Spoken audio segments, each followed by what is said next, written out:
বিমানের ধারণা সর্বপ্রথম পৃথিবীর ইতিহাসে এত বড় সাহসী কর্ম, এত বড় সাহসী সিদ্ধান্ত কে নিয়েছিল? আকাশে উঠতে হবে, পাখিকে দেখে আকাশে উঠতে হবে।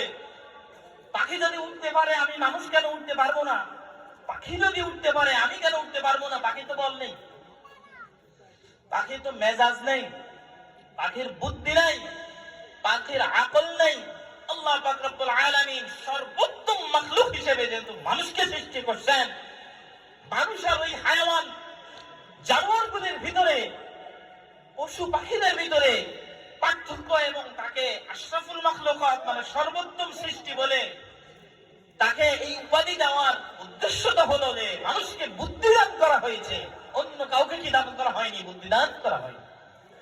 তো বুদ্ধিহীন পশু যদি আকাশে উঠতে পারে, আমি কেন আকাশে উঠতে পারবো না? এত বড় সাহসী সিদ্ধান্তটা কে নিয়েছিল? এই পৃথিবীর ইতিহাসে আব্বাস ইবনে ফিরনাস, আব্বাস ইবনে ফিরনাস যখন মুসলমানরা স্পেন শাসন করে, কর্ডোবায় যখন আব্বাসী খেলাফতের গভর্নরগণ স্পেন শাসন করতেছেন, সে সময় আব্বাস ইবনে ফিরনাস, নাম কি বলেন? বিমানের ধারণা পৃথিবীতে সর্বপ্রথম কে দিয়েছে?